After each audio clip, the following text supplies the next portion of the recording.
Je collectionne les DVD de films d'horreur depuis un temps déjà. Dans cette collection, on peut y retrouver plusieurs genres d'horreur. On peut très bien trouver du paranormal, du gore, des thrillers, énormément de genres qui plaisent ou non. Connaissant ma fascination pour les films d'horreur, beaucoup de personnes de mon entourage me demandent de leur conseiller.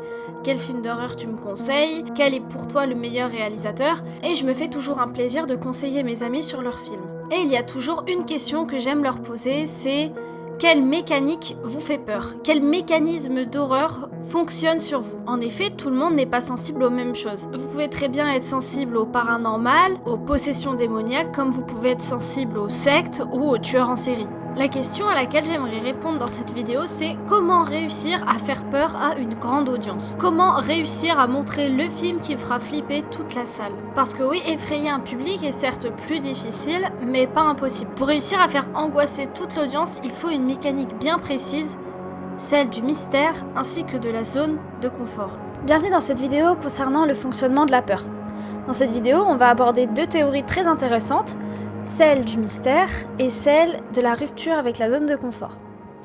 Commençons tout de suite avec la première partie.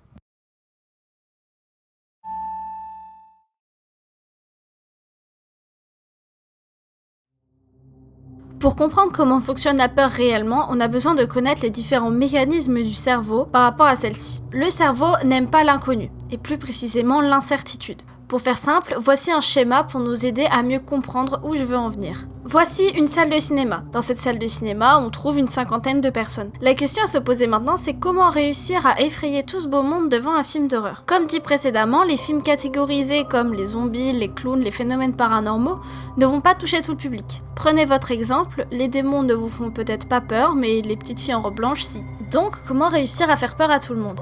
Eh bien, en y introduisant le mécanisme dont je vous ai parlé, le mystère. Afin de bien comprendre là où je veux en venir, nous devons d'abord répondre à 4 problématiques. La première, pourquoi le cerveau a peur? La deuxième, qu'est-ce qui fait peur à notre cerveau? La troisième, qu'est-ce qu'il identifie comme étant une menace? Et la dernière, qu'est-ce qui rend la menace plus flippante? Tout d'abord, pourquoi le cerveau a peur? La peur a un but très simple qui est la sauvegarde de l'intégrité physique de notre personne. Par conséquent, toute chose pouvant porter atteinte à cette intégrité a la capacité de provoquer de la peur à notre cerveau. Ensuite, qu'est-ce qui fait peur à notre cerveau? En voici un schéma. On voit qu'il est constitué de plusieurs zones dont le circuit de la peur. Et comme je l'ai évoqué, c'est le mystère, l'inconnu et plus précisément l'incertitude. Cependant, la question à se poser à présent, c'est comment le transcrire dans un film. Comment représenter cet inconnu, ce mystère et cette incertitude à travers l'écran? Tout d'abord, il nous faut une menace ou un danger. Une menace, le cerveau l'identifie comme étant une manifestation signifiant une intention hostile et ou ayant pour projet de nuire. Ok, nous avons à présent le cerveau qui identifie une menace. Maintenant, ma théorie est la suivante. Pour réussir à effrayer le plus de personnes, il nous manque quelque chose. Pour que le cerveau ait le plus peur possible, il ne faut pas lui montrer le danger. Il faut que la menace regroupe les 3 points que l'on a évoqués. Lorsqu'on sait que le cerveau n'aime ni l'inconnu, ni le mystère, ni l'incertitude, alors il faut que la menace regroupe ces 3 points. Exemple, dans le film Je suis une légende, on ne nous montre pas les zombies tout de suite. On nous dit, quand la nuit commence à tomber, cachez-vous dans un endroit sûr et barricadez-vous. N'en sortez pas avant le lever du jour. Et c'est là que notre cerveau bug. Pourquoi fait-on ça? Quelle est la menace? Qu'est-ce qu'il y a dehors? Autre exemple, plus précis cette fois, c'est dans Sans un bruit. On nous dit, ne faites jamais de bruit, sinon vous mourrez. Et là, c'est le même phénomène. Pourquoi? Que se passe-t-il si nous sommes bruyants? Et c'est là où je veux en venir. Dès qu'il y a mystère, il y a peur. En effet, si la menace regroupe tous les points qui affectent le cerveau, alors l'effroi est à son maximum. De plus, votre cerveau fera appel à une faculté très précise, celle de l'imagination. Eh bien oui, si votre cerveau ne voit pas la menace, il va l'imaginer. Et rien n'est plus effrayant que l'imagination d'un individu, en d'autres termes, c'est pire peur. Je ferai d'ailleurs une vidéo où je me concentre uniquement sur cette mécanique. En gros voilà, j'espère que vous avez compris la théorie sur le mystère, l'inconnu et l'incertitude. En gros, pour moi, ce qui fait un bon film d'horreur, c'est un film d'horreur où on voit très peu la menace. Et que donc on peut facilement s'imaginer comme notre pire cauchemar. Cependant, cette théorie a ses failles. On ne peut pas réduire l'horreur à l'inconnu. Mais je parlerai des différentes autres mécaniques dans une autre vidéo.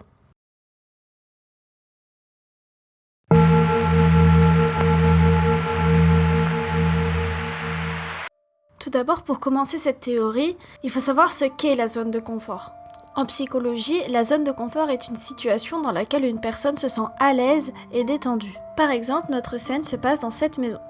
Dans celle-ci, le personnage principal s'est barricadé pour fuir la menace.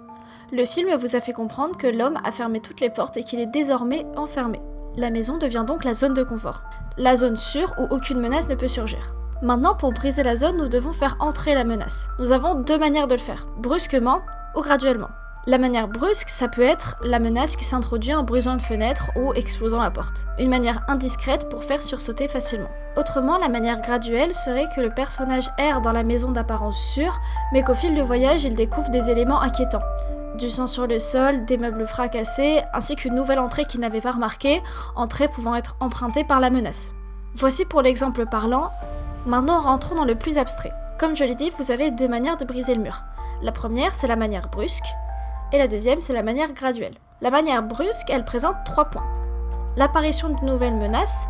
Dans l'exemple, on peut dire que ça peut être la maison, la nouvelle menace. Deuxièmement, une nouvelle mécanique d'attaque. Tout simplement, la menace vous attaque d'une manière imprévue. Et troisièmement, la perte d'un élément sécurisant. Vous n'avez plus de munitions ou votre totem de protection s'est brisé.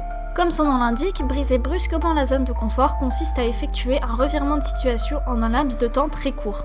La manière graduelle est plus complexe. On peut notamment la retrouver dans certains films d'horreur. On peut citer Midsommar. Au début, la cérémonie pleine de sourires et de couleurs nous place dans une zone de confort, et puis petit à petit, on se rend compte qu'il n'en est rien. Toute la narration du film se concentre sur la transition entre une magnifique cérémonie du Midsommar et une secte très dangereuse. Briser la zone de confort de manière graduelle est intéressante. Elle permet de créer une ambiance et un sentiment de singularité tout au long du film. De plus, la dimension de rupture, étant donné qu'elle est progressive, permet de créer du malaise et de l'inconfort. Le malaise est un instrument très intéressant dans le spectre des émotions. Il peut même être plus marquant que la peur elle-même.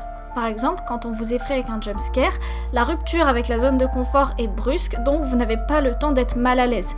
Vous avez juste sursauté. Or, la rupture progressive permet de créer un sentiment de malaise. On peut citer un autre exemple, comme The Visit, où au départ, les grands-parents ne représentaient pas de menace concrète, mais au fil du temps, on se rend compte que c'est eux la vraie menace. Bref, on va résumer. Voilà donc les 2 manières de briser la zone de confort. J'aimerais beaucoup que les films jouent davantage sur un aspect plus graduel, en tout cas cette esthétique fonctionne mieux d'après moi. Sur ce, je vous remercie sincèrement d'avoir regardé cette vidéo, j'espère que ces 2 théories vous ont plu. J'ai mis pas mal de temps à les faire, le temps que je puisse faire les recherches, de réfléchir vraiment sur ces théories mais j'ai pas vu beaucoup d'études sur le sujet, j'en ai même presque pas vu. N'hésitez pas à me dire en commentaire ce que vous pensez de ces théories, est-ce que vous êtes d'accord, est-ce que vous ne l'êtes pas. N'hésitez pas, je prends toujours plaisir à répondre à tous vos commentaires et merci infiniment pour les retours que vous me donnez suite à mes vidéos. Je compte en faire plein d'autres sur plein de sujets différents et en tout cas merci beaucoup de m'avoir écouté jusqu'au bout. Je vous fais des gros bisous et je vous dis à la prochaine.